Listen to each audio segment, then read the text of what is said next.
কালৰ ৰাত্ৰি অতি বিটোপন ৰাসক্ৰিয়া কৰিতে কৃষ্ণৰ ভৈল মন কাইলৈৰ পৰা ৰাজ্যত শ্ৰীকৃষ্ণৰ ৰাসলীলা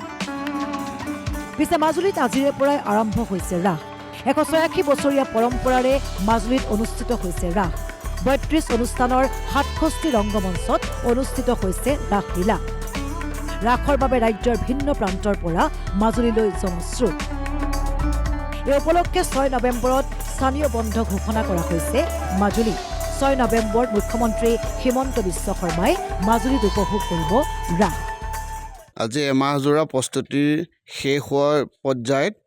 আমাৰ অসমবাসী ৰাইজলৈ ৰাস পূৰ্ণিমাৰ শুভেচ্ছাৰ লগতে সকলোকে মাজুলীৰ ৰাস চাবলৈ অনুৰোধ জনাইছোঁ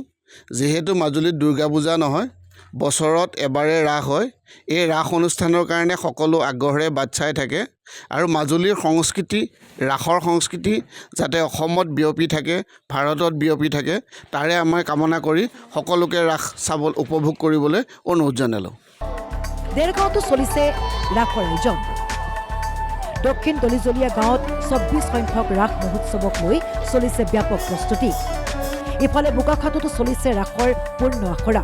চিৰন্তন যুৱ সংঘৰ ৰাসত এইবাৰ দেখা যাব অভিনেত্ৰী নন্দিনী কাশ্যপৰ লগতে DY 365ৰ বিহুৰাণী দীপামণি বৰা সমান্তৰালকৈ গোলাঘাটৰ খুমটাইৰ আধাৰ সত্ৰত চলিছে 47 সংখ্যক ৰাস মহোৎসৱৰ প্ৰস্তুতি খোল তাল বাঁহীৰ শব্দত যেন দ্বিতীয় বৃন্দাবনত পৰিণত হৈছে আধাৰ সত্ৰ প্ৰাণৰ শিল্পী জুবিন গাৰ্গৰ নামত উৎসৰ্গা কৰা হৈছে ৰাসৰ প্ৰেক্ষাগৃহ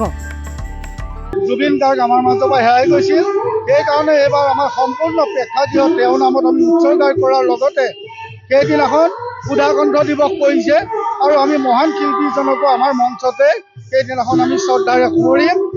তেজপুৰৰ মাজগাঁৱতো চলিছে ৰাসৰ প্ৰস্তুতি সমাজৰ অসূয়া অপ্ৰীতি দূৰ কৰাৰ আহ্বান জনাই ৰাসৰ আখৰা কৰিছে শিল্পীসকলে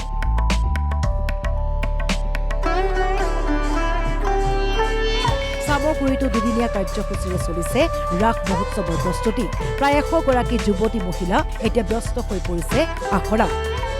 ইফালে গহপুৰৰ ঐতিহাসিক বৰঙাবাৰীৰ চাৰিঙিয়াত চলিছে ৰাসৰ প্ৰস্তুতি গহপুৰত কংসৰ চৰিত্ৰত অভিনয় কৰিছে বিধায়ক উৎপল বৰাই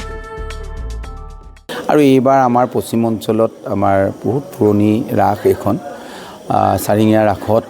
আজি অভিনয় কৰিবলৈ ৰাইজে আগ্ৰহ প্ৰকাশ কৰালে মোক আৰু সেইকাৰণে ৰাইজৰ আৱেগ আৰু অনুভূতিবিলাকক সন্মান জনাই কংসৰ ভাও দিম বুলি ভাবিছোঁ জাগিৰোডত এজাৰবাৰী আঞ্চলিক শ্ৰীকৃষ্ণ ৰাস উদযাপন সমিতিয়ে প্ৰায় সম্পূৰ্ণ কৰিছে প্ৰস্তুতি সোণালী জয়ন্তী বৰ্ষত ৰাস উপলক্ষে মহাপুৰুষ শ্ৰীমন্ত শংকৰদেৱৰ কেলিগোপাল নাট প্ৰদৰ্শনৰ চলিছে আয়োজন এমাহজোৰা আখৰাৰ শেষ পৰ্যায়ত এতিয়া শিল্পী কলাকুশলী প্ৰাণৰ শিল্পী জুবিন গাৰ্গ সুধাকণ্ঠ ভূপেন হাজৰিকাক জনোৱা হ'ব বিশেষ শ্ৰদ্ধাঞ্জলি আৰু আজি আমাৰ যি আখৰা চলি আছে সোণালী জয়ন্তী বৰ্ষ উপলক্ষে এখন কেলিগোপাল নাট মহাপুৰুষজনাৰ সৃষ্টি ৰচনা কৰা আমাৰ কেলিগোপাল নাটখনিকে আমি আগতো লৈছোঁ এইবাৰ আমি কেলিগোপাল নাটখনিৰ জৰিয়তে আৰম্ভ কৰিব বিচাৰিছোঁ আৰু এজাৰবাৰী শ্ৰী ৰাস লক্ষ্মী পূজা অনুষ্ঠানটি এটা আধ্যাত্মিক অনুষ্ঠান আৰু ইয়াক আধ্যাত্মিক আধাৰত ইয়াক বিশেষ গুৰুত্ব দিয়া হয়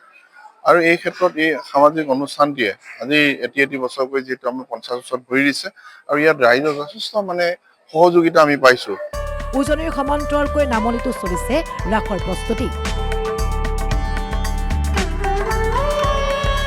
79 সংখ্যক ৰাস মহোৎসৱ উপলক্ষে পলাশবাৰীত 15 দিনীয়াকৈ চলিছে ৰাসৰ আয়োজন 5 নৱেম্বৰৰ পৰা 19 নৱেম্বৰলৈ অনুষ্ঠিত হ'ব ৰাস মহোৎসৱ 40টা বিশেষ কোঠাত প্ৰদৰ্শিত হ'ব ৰাসৰ মৃন্ময় মূৰ্তি